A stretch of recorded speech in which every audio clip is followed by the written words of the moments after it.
இன்றே டவுன்லோட் செய்து உங்கள் ஃபேவரட் ஷோக்களை என்ஜாய் பண்ணுங்க. உன் நடிப்பை பார்த்து ஆதி வேணா நம்பி ஏமாறலாம், ஆனா நான் நம்ப மாட்டேன். இங்க பாரு, ஆதிக்கு மட்டும் உன்னால ஏதாச்சும் பிரச்சனை வந்துச்சு, அப்புறம் நான் மனுஷியாவே இருக்க மாட்டேன். அது எப்படி பாரதி மேடம்? இந்த துறை எந்த இடத்துல எதுக்காக வந்தானோ அதெல்லாம் நடந்துகிட்டே தான் இருக்கும். நீ இது எல்லாத்தையும் கண்டும் காணாம அப்படியே பழகிக்கோ. அதுதான் உனக்கும் நல்லது, ஆதிக்கும் நல்லது. புரியுதா? நீ எல்லாம் திருந்தவே மாட்டல்ல? இது என்னடா வம்பா போச்சு? நான் எதுக்கு திருந்தணும்? அட எதுக்கு திருந்தணும்னு கேக்குறேன். நான் இப்படி இருக்கிறது தான் எனக்கு கெத்து. அது சரி பாரதி, கேட்க மறந்துட்டேன். இன்னைக்கு ஆதிக்கிட்ட நான் மாட்டிப்பேன்னு நினைச்சிருப்பல்ல? நீ நினைச்சிருப்ப, எனக்கு நல்லா தெரியும். ஆதி என்ன அந்த நிமிஷமே ஆபீஸ்ல இருந்து விரட்டி விட்டுருவாருன்னு நீ நிறைய எதிர்பார்ப்போட இருந்திருப்பல்ல?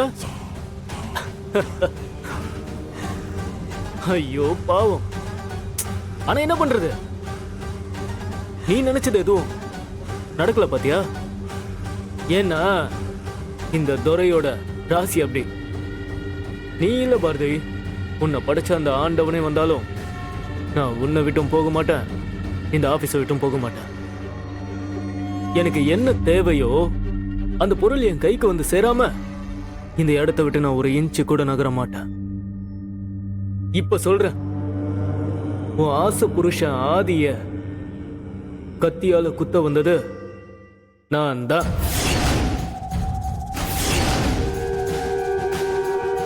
என்ன பயபுல என் முகத்துல கட்டியிருந்த துணியை விலக்கி என்ன அடையாளம் பார்த்துட்டான்? பாரதி, என்ன பொசுக்கு நீ இவ்வளவு ஷாக் ஆகுற? உனக்கு இப்பவே இந்த விஷயத்தை போய் ஆதிக்கிட்ட சொல்லணும்னு தோணுமே? போ, உடனே சொல்லு போ. ஆதி என்ன ஜெயில பிடிச்சு போட்டுருவானா? போடட்டும். தூக்கல மாட்டுவாங்களா? மாட்டட்டும்ங்கிற. ஆனா உன் புருஷன் கிட்ட நான் உன்னை பத்தின உண்மையை சொன்னா அடுத்த நிமிஷமே அவனுக்கு இருக்க ஹார்ட் பிரச்சனைக்கு கீழே விழுந்து பொசுக்குன்னு செத்து போயிடுவான். அதேதான் பாரதி, ஆதிக்கு பழைய விஷயத்தை எதுவும் சொல்லக்கூடாதுன்னு டாக்டர் சொல்லியிருக்கிறது உனக்கு தெரியும் தானே? என்னை விட உனக்கு ஞாபகம் இருக்குன்னு நினைக்கிறேன். பார்த்து கொஞ்சம் சூதானமா நடந்துக்கோ பாரதி, இல்லனா இத போக வர கண்ணுல பார்த்துட்டு உன் புருஷன் நிரந்தரமா பாடையில படுத்துருவான்.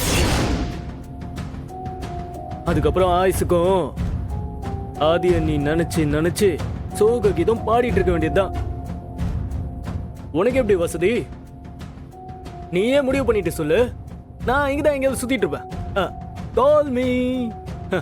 பை. கடவுளே, இது என்ன சோதனை?